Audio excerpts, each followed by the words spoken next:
ان سب روایتوں کو جو حوروں کے بارے میں آپ کو ملتی ہیں، اگر آپ اپنے سامنے رکھیں، ایک ایک روایت کو دیکھیں، تو خود محدثین نے یہ بتا دیا ہے کہ یہ زیادہ سے زیادہ آپ کہیں تو 3 روایتیں ہیں جو سند کے اعتبار سے قابل قبول قرار دی جائیں۔ یعنی رسول اللہ کی زندگی میں 3 واقعات ہیں جو حوروں سے متعلق بات کیا آپ نے۔ یعنی رسالت میں آپ صلی اللہ علیہ وسلم نے جو بات بھی کی وہ تو ہم نہیں جانتے، لیکن جو نقل ہوئی آپ سے، جو بات آپ کی نسبت سے بیان کی گئی، جس کو راویوں نے آگے پہنچایا، ظاہر ہے کہ اس پر گفتگو ہوگی نا۔ تو جو کچھ انہوں نے پہنچایا اس کی جب تنقیح کا عمل محدثین نے کیا ہے تو صرف 3 روایتیں ہیں جن کا انتخاب کیا جا سکتا ہے۔ اچھا، ظاہر ہے کہ امام بخاری نے، امام مسلم نے، دوسرے محدثین نے، اور میں اس سے پہلے ذکر کر چکا ہوں کہ ہمارے زمانے میں بعض جلیل القدر لوگوں نے غیر معمولی کام کیا ہے، جیسے کہ عبداللہ العازمی صاحب کا کام ہے، اور بھی بہت سے لوگ ہیں جنہوں نے حدیث کی تخریج پر کام کیا ہے۔ ان سب کی چیزیں اگر آپ دیکھیں تو یہ بالکل واضح ہو جاتا ہے کہ سارے ذخیرہ حدیث میں صرف 3 روایتیں ہیں جن کے بارے میں آپ یہ کہہ سکتے ہیں کہ ان کو رسالت مآب صلی اللہ علیہ وسلم کی نسبت سے بیان کرنے کی جسارت کی جا سکتی۔ ٹھیک، نبی صلی اللہ علیہ وسلم نے ہمیں تنبیہ فرمائی ہے کہ میری نسبت سے کوئی جھوٹی بات نہیں بیان کی جا سکتی۔ تو جب کسی بات پر اطمینان نہیں ہے تو وہ کس طرح بیان کی جائے گی آپ کے بارے میں؟ یہاں ایک سوال غم صاحب، یہ کہا جاتا ہے کہ جو ضعیف روایات ہیں وہ فضائل کے باب میں تو قبول کر لی جائیں گی، لیکن احکامی یا کوئی عبادت یا کوئی شریعت کا حکم ہو وہ نہیں لیا جائے گا۔ تو ضعیف روایتیں اگرچہ ضعیف ہیں لیکن ہمارے علماء فضائل کے باب میں تو لے لیتے ہیں۔ پہلے تو یہ بات ہی صحیح نہیں ہے، اس لیے کہ فضائل کے باب میں بھی دین کی بنیادیں واضح ہو رہی ہوتی، کسی چیز کی قدر و قیمت متعین ہو رہی ہوتی ہے، تو یہ بات ہی موضوع نہیں ہے۔ لیکن وہاں پر بھی محدثین کے ہاں اگر کسی چیز کے بارے میں تساہل برتا جاتا ہے یا تسامح سے کام لیا جاتا ہے یا یہ کہہ دیا جاتا ہے کہ ٹھیک ہے اس کو لے لیں گے، تو وہ بھی اس صورت میں ہوتا ہے جبکہ وہ بات اصلاً موجود ہو دین کے اندر۔ اچھا، یعنی اس میں آپ یہ نہیں کر سکتے کہ کوئی نئی بات کا اضافہ کر دیں، اس میں یہ نہیں کر سکتے۔ لیکن میں آپ سے یہ عرض کر رہا ہوں کہ میرے نزدیک اس میں محدثین کا طریقہ ہی صحیح ہے، اور وہ یہ کہ ہم ہر حال میں رسول اللہ صلی اللہ علیہ وسلم کی نسبت سے جو بات بھی بیان کی جائے گی اس کو جانچیں گے، اس کو پرکھیں گے، اور کبھی بھی یہ جسارت نہیں کریں گے کہ ایک بات جو مرفوعاً آپ تک نہیں پہنچتی، ایک بات جس کی سند میں اتصال نہیں ہے، ایک بات جس کے راوی متہم بالکذب ہیں یا اور کوئی ان میں خامی بیان کی گئی ہے، یا جن کے حفظ و اتقان پر کسی نے حرف رکھا ہے، ان کو لیں اور ان کی بنیاد پر رسول اللہ صلی اللہ علیہ وسلم کی نسبت سے کوئی بات بیان کر دیں۔ یہ کسی طرح نہیں ہو سکتا۔ تو میں نے آپ سے عرض کیا ہے کہ اگر آپ ان سب روایتوں کو جمع کر کے ان کے بارے میں محدثین کے تبصرے پڑھیں گے تو آپ پر یہ بات واضح ہو جائے گی کہ ان میں سے کسی روایت کی بھی یہ حیثیت نہیں ہے کہ اس کو زبان پر بھی لایا جائے۔ یہ صرف واعظ حضرات ہیں جو جسارت کر سکتے ہیں، وہ لوگ جن کا علم کی دنیا سے کوئی تعلق نہیں ہوتا۔ صرف 3 روایتیں ہیں یعنی جو صحیح یا حسن کے درجے میں پہنچتی ہیں۔ یہ ذہن میں رکھنا چاہیے کہ جس کو محدثین کی اصطلاح میں صحیح کہتے ہیں، حسن کا درجہ بھی اس سے نیچے ہے۔ یعنی ساری روایتیں یہ 3 کی 3 صحیح کے درجے پر بھی نہیں پہنچتی، لیکن اگر آپ حسن روایت کو بھی قبول کر لیں تو 3 روایتیں ہیں، وہ میں آپ کے سامنے رکھ دیتا ہوں، اور دیکھ لیجئے کہ ان میں کیا کوئی بات قرآن مجید سے زائد کہی گئی ہے، قرآن مجید سے مختلف کہی گئی ہے، ان میں کوئی اس طرح کی داستان سنائی گئی ہے۔ وہ ساری کی ساری روایتیں یہ ہیں۔ پہلی روایت ابو ہریرہ رضی اللہ عنہ سے ہے، اور اس کو صحیح بخاری میں نقل کیا گیا ہے، رقم ہے 3024۔ ٹھیک، روایت سن لیجئے۔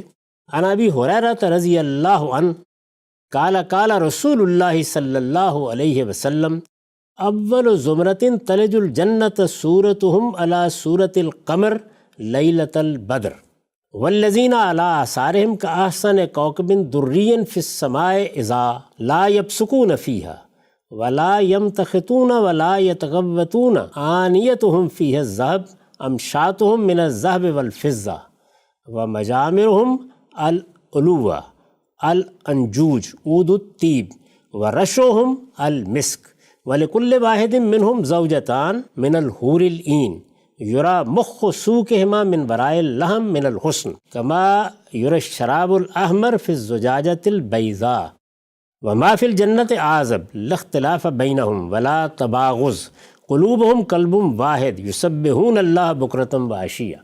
یہ میں نے پوری روایت پڑھ دی ہے، ترجمہ سن لیجئے۔ ابو ہریرہ رضی اللہ عنہ سے روایت ہے کہ رسول اللہ صلی اللہ علیہ وسلم نے فرمایا، سب سے پہلا گروہ جو جنت میں داخل ہوگا ان کی صورتیں ایسی روشن ہوں گی جیسے 14ویں کا چاند روشن ہوتا ہے۔ پھر ان کے بعد جو لوگ داخل ہوں گے وہ آسمان کے سب سے زیادہ روشن ستارے کی طرح چمکتے ہوں گے۔ وہ نہ تھوکیں گے، نہ ان کی ناک سے رطوبت نکلے گی، اور نہ بول و براز کی ضرورت لاحق ہوگی۔ ان کے برتن سونے کے ہوں گے، یہاں تک کہ کنگے بھی سونے چاندی کے ہوں گے۔ ان کی انگیٹھیوں میں نہایت پاکیزہ اور خوشبودار عود سلگتا ہوگا، اور ان کا پسینہ مشک کی طرح ہوگا۔ یہ وہی چیزیں ہیں جو جنت کے بارے میں بڑی حد تک قرآن مجید سے بھی معلوم ہوتی ہیں۔ یہاں پر ذرا زیادہ تفصیل کی گئی ہے، ان میں کوئی ایسی چیز نہیں جس کے بارے میں کوئی حرف بھی اعتراض کیا جا سکے۔ ٹھیک۔ اس کے بعد فرمایا ان میں سے ہر ایک کی 2 بیویاں ہوں گی آہو چشم گوریوں میں سے۔ یہ آپ دیکھیے کہ وہی بات ہے جو قرآن مجید میں بیان ہوئی ہے۔ اچھا، جو لفظ استعمال ہوا ہے وہ لفظ بھی وہی ہے، وہ الفاظ کیا ہیں؟ وَلِكُلِّ وَاحِدٍ مِّنْهُمْ زَوْجَتَانِ مِنَ الْحُورِ الْعِينِ۔ ٹھیک۔ ہر ایک کی 2 بیویاں ہوں گی۔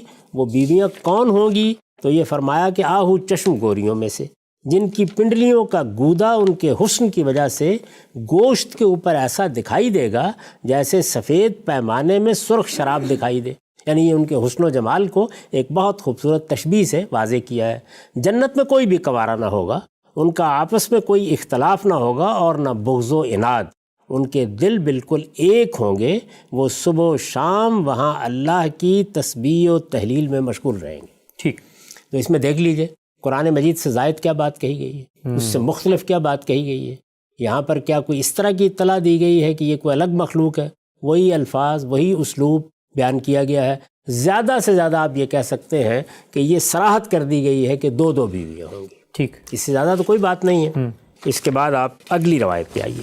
یہ انس بن مالک رضی اللہ عنہ کی روایت ہے، اور اس کو بھی ہم نے صحیح بخاری سے لیا ہے۔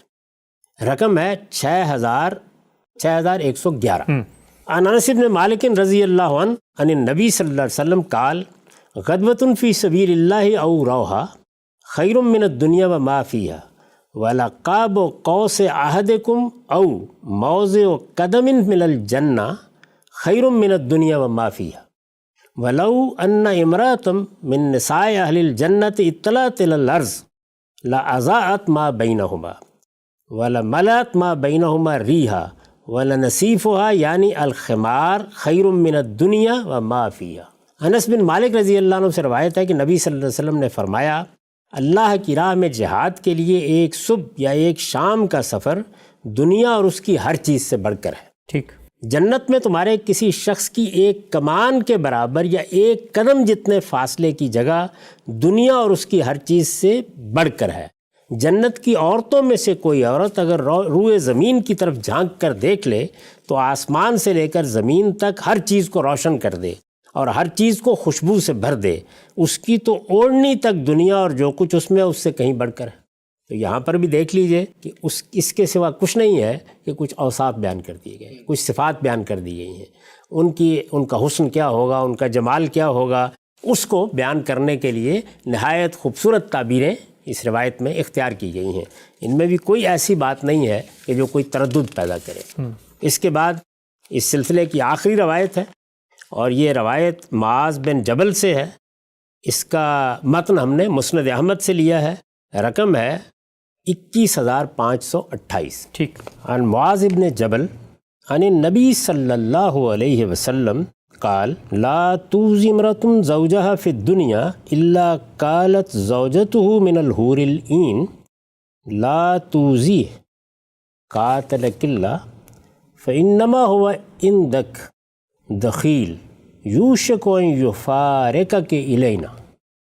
معاذ بن جبل رضی اللہ عنہ سے روایت ہے کہ نبی صلی اللہ علیہ وسلم نے فرمایا جب کوئی عورت دنیا میں اپنے شوہر کو تکلیف دیتی ہے تو آہو چشم گوریوں میں سے اس کی بیوی کہتی ہے اللہ تجھے ہلاک کرے، اس کو تکلیف نہ دے، یہ تو تیرے پاس مہمان ہے، قریب ہے کہ یہ تجھے چھوڑ کر ہمارے پاس آ جائے۔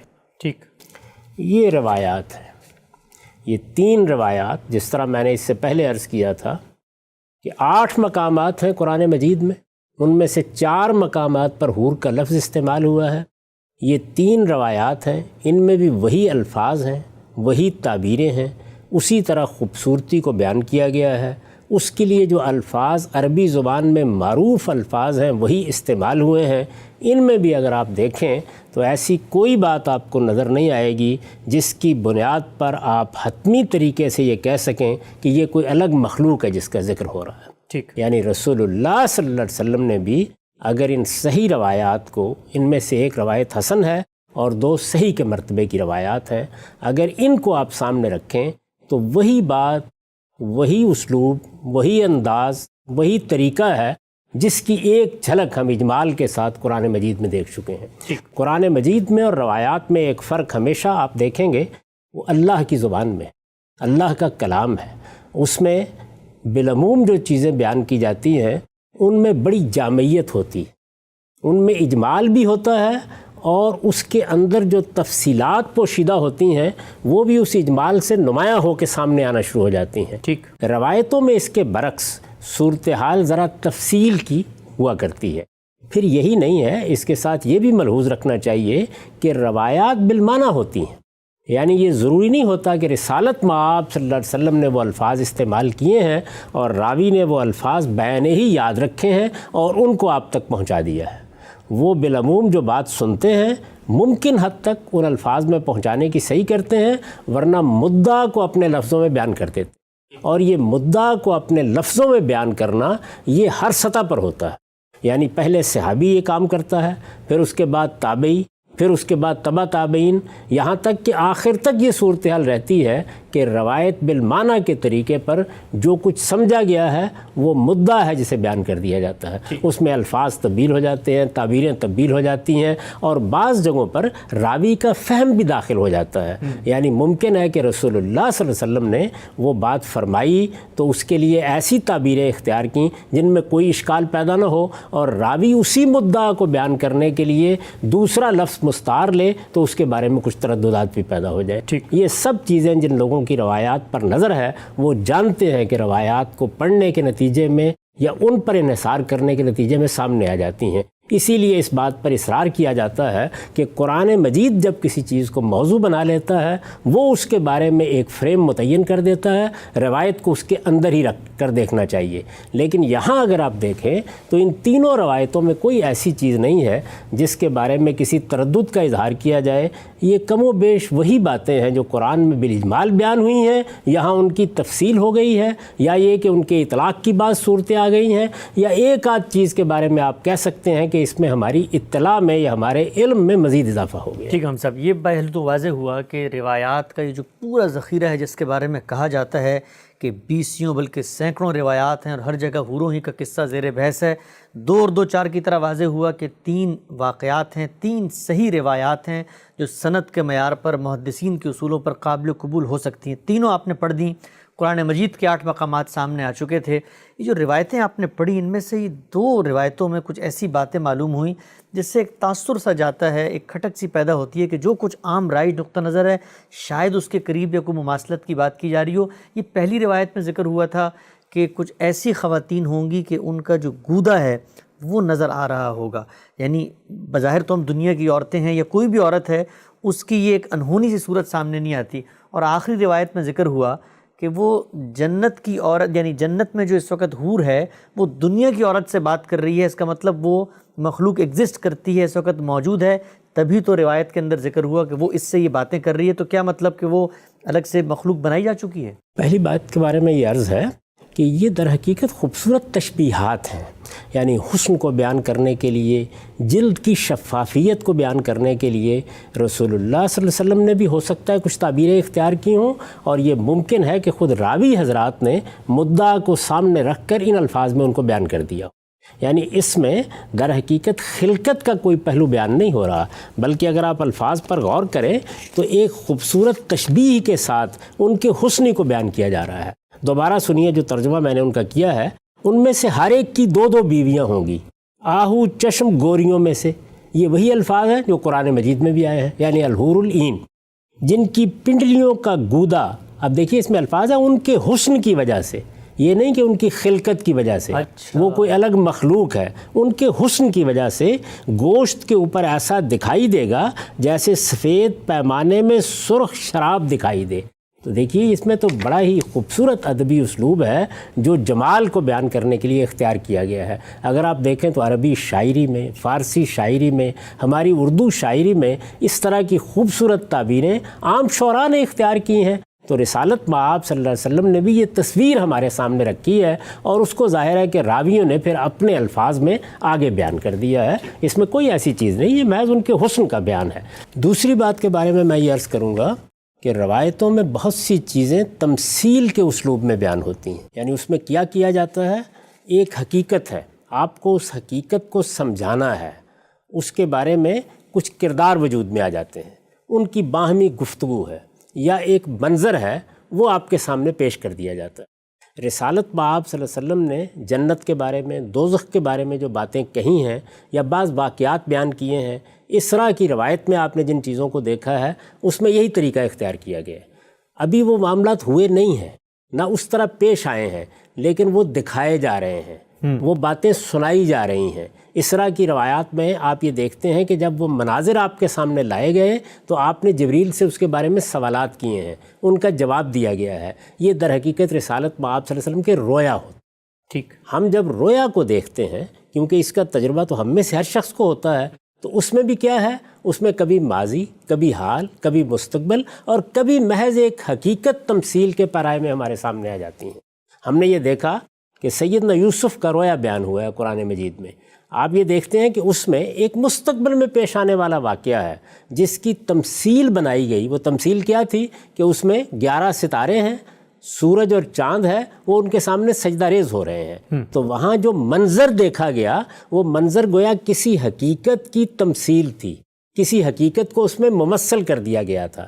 تو یہ بات کہ اس دنیا کے اندر اگر کوئی شوہر اس طرح کی صورتحال سے دوچار ہوتا ہے کہ اس کی بیوی اسے تکلیف دیتی ہے، بیوی اس طرح کی صورتحال سے دوچار ہوتی ہے کہ اس کا شوہر اسے تکلیف دیتا ہے، تو یہ بات اللہ تعالیٰ کے ہاں کس طریقے سے اس مکالمے کا باعث بنتی ہے، اس کو ایک حقیقت کے طور پر سامنے رکھ لیجئے اور پھر دیکھیے کہ اس حقیقت کو واضح کرنا ہے کہ یہ بات یہاں ہو رہی ہے تو یہ وہاں تکلیف کا باعث بن رہی ہے، یا وہاں ایک بشارت کا باعث بن رہی ہے، یا وہاں ایک نعمت کا باعث بن رہی ہے۔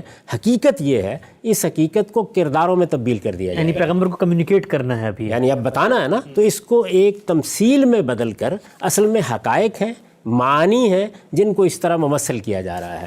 تو یہ اسلوب آپ کو بہت ملتا ہے۔ چنانچہ اس روایت پر میں نے ایک نوٹ لکھا ہے، اس میں دیکھیے یہی بات ہے جس کو سمجھانے کی کوشش کی ہے۔